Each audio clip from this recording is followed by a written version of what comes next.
All right, everybody, welcome back in. It's so good to see you today. Kansas City Chiefs 22 off-season.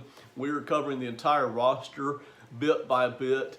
I've already done linebackers. I've already done the overall finances. I've already done a couple of particular, deals or prospective deals.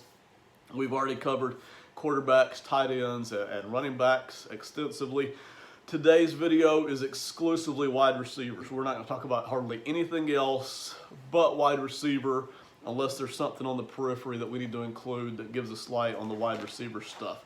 I'm going to go through each of the players at wide receiver, and then we'll scope back out and talk about what maybe they need to do heading into this offseason. Let's start with Tyrek Keel. All right, let's start off with the best. Man, Tyrek Keel continues to be one of the best wide receivers in all of football. He is a guy that demands two-person coverage on every single play, and he is a guy that demands that defensive coordinators start with guarding him every single week when they put their game plan together. It doesn't start anywhere else. It really can't even start with Travis Kelce. As good as Kelce is, as amazing as Kelce is, it is Tyrek Hill with his speed and his ability to catch the football. That's an important combination. It's not just speed. He is a legit wide receiver, and in spite of the drops this year, okay, the drops were there. There were a number of drops where you're just kind of scratching your head and going, why? Why? But in spite of all that, Tyrek Hill continues to be the threat that defensive coordinators have to account for and start with. He had 111 catches this year, all right, 1,239 yards. I talked about this in the other video. His yards per catch were down. Why? Shorter time clock from Mahomes. 4 rushers defenses are bringing. They're dropping 7. And I know in the AFC title game, Cincinnati even dropped 8, but that was about 10 or 11 times that I counted. I went back through and I watched the whole video. I saw about 10 or 11 times that it happened. On average, defenses were dropping 7 guys into coverage. It's not so much too deep that's giving the Chiefs trouble. It's the fact that defenses had a guy clobbering Travis Kelce on almost every play, had a guy plastered all over Tyrek Hill, and oh, by the way, they've got a couple of safeties sitting right over the top, and they've got a linebacker just kind of floating around underneath to catch all that stuff. So the defense has had it pretty easy against the Chiefs this year because of the struggles there at the tackle spots. What you saw from that was Kansas City's routes had to get shorter, had to get smaller. Even when they caught the ball downfield, they weren't able to catch the ball in space usually. Usually a defender is draped all over Hill and all over Kelce. And so you saw Tyrek Hill's yards per catch go down. I don't remember exactly how much, but you saw it noticeably. Still another big year for Tyrek Hill, all things considered, even after the drops, even after the offensive struggles. Huge year for Tyrek Hill. He continues to be a huge threat. He's coming back this season. $20.7 million will be his cap hit. It's a big cap hit, but you'll gladly pay it. This is where I do go along with the idea of cost of doing business. You got to have on your roster somewhere between 3 to 5 guys who are transcendent above the average at their position. Tyrek Hill is that. So you'll pay for that. I'm not going to pay extra money for average. I'm not going to pay extra money for a player who's struggling at his position. Forget it. But I will pay extra money for a couple of guys who are transcendent at their position. Tyrek Hill is one of those guys who will be making $20.7 million. What you may see through this offseason, you may see Tyrek Hill starting to make a little bit of noise about wanting to get a contract extension. We already saw last offseason that he refused to restructure his contract, if I remember correctly, because he didn't want that to get in the way of a contract extension. So I suspect this offseason, lots of media people like me will be speculating about this, and I expect that Tyrek Hill is going to be expecting a contract extension, and there's a very good chance he may get one. Should you give him one? Yeah, I think so. I'm not a huge fan of handing out huge contracts to individual players, but Tyrek Hill is so good. He's so central to what you're doing. I still think he's probably got another 3 or 4 top years before you see any kind of a drop-off. And again, you never know for sure, but I think he's got that. I think he's good for most of the rest of his next contract too.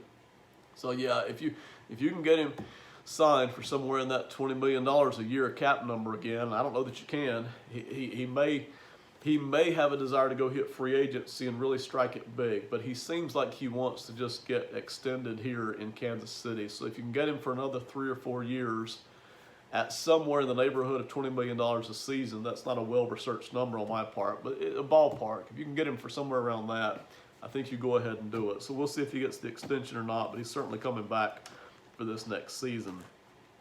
Byron Pringle. Byron Pringle is the one guy who, even with yards per carry, had a career year. He's the guy who basically got all the catches that I think it was it Watson? I think it was Watkins. I'm sorry. Watkins got during the seasons before. He's the guy, Byron Pringle, he's the guy that Mahomes really seemed to trust and really seemed to look for. Noah Gray didn't get these catches. Demarcus Robinson didn't get these catches. Byron Pringle is the guy who got most of these extra catches this year.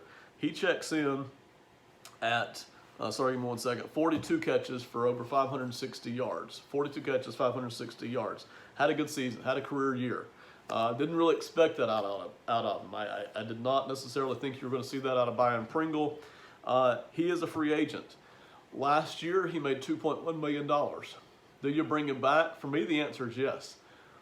If the price is right. If I can get him at, $2.5 million a season for the next 2 or 3 seasons, I'm going to be bringing him back. Now, you might not be able to get him. Okay, if he passed 40 catches a year, or if he passed 40 catches last year and over 500 yards, which he did, there's a very good chance that other teams are going to be looking over in the Chiefs' backyard and seeing what all they got that they might come by. So Pringle may be set up for a much larger deal in free agency. You may not be able to get him back. Not because you can't get him back, but once again, when you start paying extra money for players who were already on your roster last year, you're already bumping up against the salary cap anyway. You're already having to make decisions on Orlando Brown, on Tyrann Mathieu, on Charvarius Ward.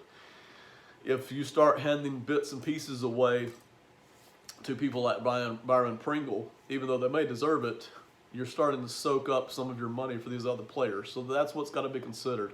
Will Pringle be able to get a bigger deal with another team? I suspect the answer is yes. But if you can get Pringle back for a year or 2-year deal or 3-year deal at $2.5 million a season, I would do that very quickly because Patrick Mahomes trusts him. And that's a big deal.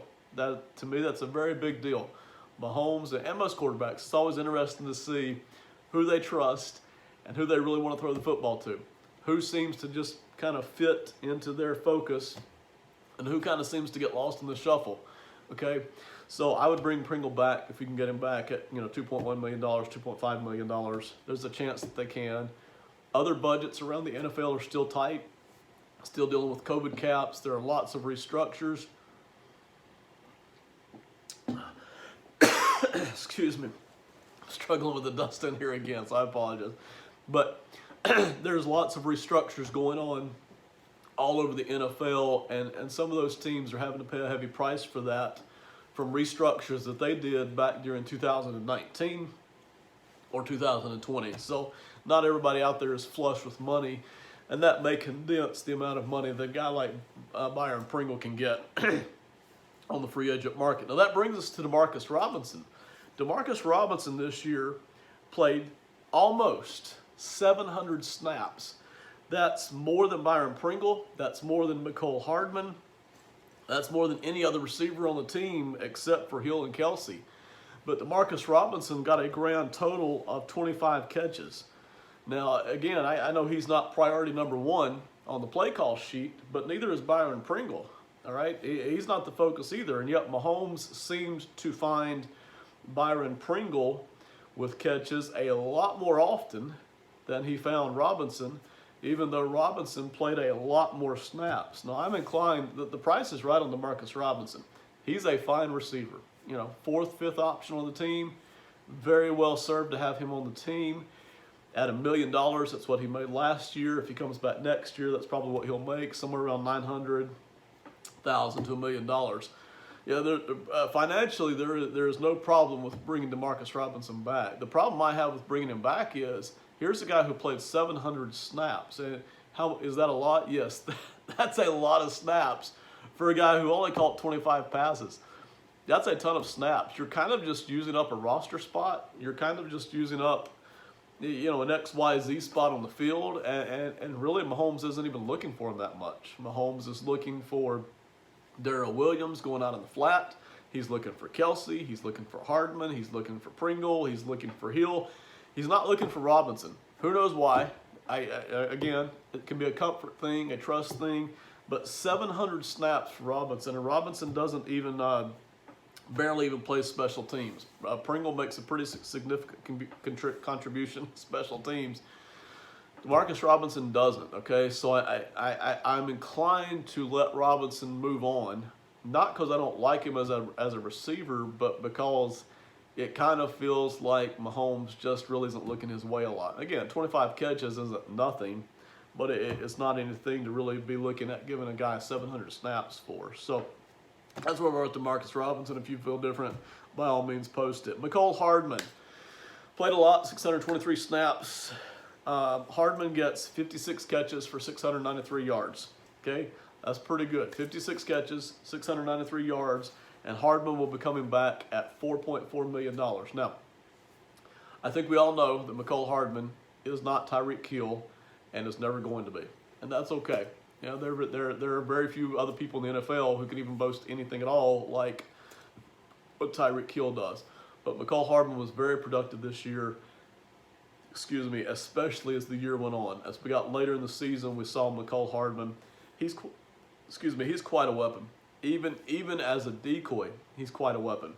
When you send him around on jet sweeps, or when you send him around on wide receiver screens, even if he doesn't get the touches, he's a threat. Defensive coordinators have to allow for his speed. They have to allow for that. And so that makes Nicole Hardman very dangerous, even when he doesn't touch the football. But he did touch the football, 56 catches this year for, what did I say, almost 700 yards, okay? So very productive at $4.4 million. I think you're getting a pretty good deal there. He'll be back next season. I would expect him to have another solid year, probably similar to what he had this year. Josh Gordon. When Josh Gordon came on this year, everybody in the world was writing about this. But here's the fact, folks. Okay, love Josh Gordon, all right? I love him on the football field. But it's been a long, long, long time since Josh Gordon was an All-Pro in his second season, all right? It's been almost as long since Josh Gordon made any kind of a real impact on the football field for an entire season. He's missed, I think, 2 or 3 seasons over the past 6 years. Missed them completely. Even when he is on the field, this year for Kansas City, he had 219 snaps. Doesn't play special teams, of course. 219 snaps. He has all of 5 catches. 5 catches for 219 snaps, okay? So Josh Gordon, the money's not an issue. I think he made about $1 million this year. Josh Gordon did. So the money's not an issue at all. As far as I know, attitude-wise and support-wise, I don't think he was a problem for the team this year. But why bring him back at all? Why bring back a guy who's going to fill up a roster spot who either Mahomes didn't trust or who just wasn't really getting the job done and getting open enough to where Mahomes wanted to throw him the football, okay? Again, it's 219 snaps that would go into somewhere else. I'm getting somewhere with this. I think you guys probably know where I'm going. But we'll get there in just a minute. So for Josh Gordon, again, money's not a problem. I don't think attitude is a problem, but I would be letting Josh Gordon go. As of right now, he's on the team for $895,000. Cornell Powell. Powell's a guy who you drafted last year. And I mentioned in the offseason, last summer, I mentioned that Powell really doesn't seem to have the athleticism that gives him a leg up at the wide receiver spot. He's not under athletic, but there's nothing there that really seems to suggest that he's going to win a spot. So I think he's back on the practice squad next year. I think he maybe gets a chance to catch a roster spot. Maybe he can break through on special teams somewhere. He's on the roster, but again, I don't know that he's going to pick up a roster spot. Marcus Kemp is a guy, okay? Marcus Kemp is a guy who's interesting. 75 offensive snaps, only 2 pass catches. But Marcus Kemp had over 300 snaps on special teams. So I would love to see them, and I think they will. I would love to see them bring Marcus Kemp back. He's a restricted free agent. You can get him back for cheap. Probably, I think, less than $1 million. Again, I haven't looked up the price tag on that. Marcus Kemp coming back. Also, I'll mention very quickly, Darice Fountain and Garrett Dieter. You can bring back either of those guys for under $1 million if you care to. Neither one of them made a significant impact on special teams or on the offensive snaps this year. But if you want to bring back guys who are familiar with your system, give them a chance to fight for a roster spot, certainly that's no big deal. All right, so what do you do? What do you do to improve the wide receiver spot heading into next year? Last year, and listen, everybody's talked about this through the entire season. They were talking about it last offseason. It's pretty obvious that Kansas City could use another big wide receiver, okay? They've got the speed covered. Kelsey's fast at tight end. Hardman's fast at wide receiver. Hill's fast at wide receiver. They've got plenty of speed floating around. They've got running backs who can catch the football. What they didn't have last year was that big wide receiver. And I am fully supportive of anybody who wants to use a top draft pick, first, second, whatever, on a big wide receiver. Now, for me, it's not a top priority. For me this offseason, I'll go ahead and tell you, I'm looking at left tackle, right tackle, and I'm looking at defensive backs, okay? That's where, excuse me, that's where I want to go, all right? Doesn't make me right. There's lots of different ways to build the team, and I have no problem, and I think there's a lot of you out there, okay? I have absolutely no problem with anybody who wants to improve the team by getting a big wide receiver and giving Patrick Mahomes another guy to throw to, okay? I don't think there's any doubt that would improve the team. I don't think there's any question that would improve the wide receiver spot. I would love it if they didn't spend money at the free agent spot to do this, but they used a draft pick for it. I would really like that. You're already needing to think about, well, our wide receiver room, at least our primary pass catchers, I'll put it that way, they're not as young as they used to be. They're not old. They're not necessarily showing their age yet, but they're not as young as they used to be. It wouldn't hurt. In fact, it would help. It would be very smart. It would be wise to have a good young wide receiver in his first year on the roster and somebody that Mahomes trusts and somebody who can actually catch the football, okay? So I'm all in favor of that. It's not my top priority, but it is one of my priorities. Maybe number 3 or 4 on the list for team building this year, okay? Bringing in somebody, a big, tall wide receiver, and I like Joe Fortson. I covered him in the tight ends, but I don't know that Fortson's ever going to be a highly productive guy. I think he's a nice tool in the box to kind of add a wrinkle, but I don't know that Fortson's ever going to be what I'm talking about. Somebody who kind of sort of resembles Watkins at wide receiver like you had a couple of years ago, but somebody healthy, somebody who can stay on the football field, somebody who can maybe get you 40 or 50 catches a year, somebody who can high point the football, somebody who, when Mahomes is scrambling out of the pocket, Mahomes can just pass it to them even if they're covered tight, and this kind of receiver can go up and get the football, okay? So that kind of a guy. He doesn't have to be a superstar. He doesn't have to dominate every game. He doesn't have to be a speedster necessarily. But yeah, I would love to see them get in the draft. I would love to see them get, and again, I don't care if it's first, second, third round at this point. I haven't exactly done my draft homework yet. But I would love to see them get, and I think a lot of you would love to see them get, that big, tall wide receiver who can just go straight up and get the ball. Would be great in the in the red zone, especially around the goal line, but even farther back up the football field. If everybody's covered, if the tackle spots don't improve, if Mahomes' clock is still short, if defenses are still pulling this crap of beating the stuffing out of Travis Kelce and being plastered all over Tyrek Keel, and they've got defenders just hanging out all over the place, here's a guy who's tall, and I can just throw him the football, and he's got a very good chance of catching it over a shorter defensive back. Yeah, I would absolutely love that. Now, me personally, I would love to see them first get those tackle spots improved so that the Chiefs can go back to the kind of normal, wide open offense that they had back in 2020 instead of that shorter passing game stuff that they had to go to in 2021. So, me personally, I think improving the tackle spots would do more for the offense than a big wide receiver. But I'm all in favor of. I'm 100% in favor of getting that big, tall, young wide receiver out of the draft who can stay healthy, who can get 40 or 50 catches a year, who Mahomes can just throw the ball up to, and he can basically be a jump ball situation anytime he wants to do that. All right, so that's the wide receiver spot. There aren't a lot of huge decisions here. Your main pass catchers are all coming back. Pringle's a free agent. You got to make a decision on him. Not super expensive, but will the price get bigger than you want? Robinson's a free agent. I'm inclined to let him go, not because of money, but just because he's eating up a lot of snaps and not getting the football. And then there's a couple of restricted free agents after that. All right, thank you very much. We will do more as the offseason continues.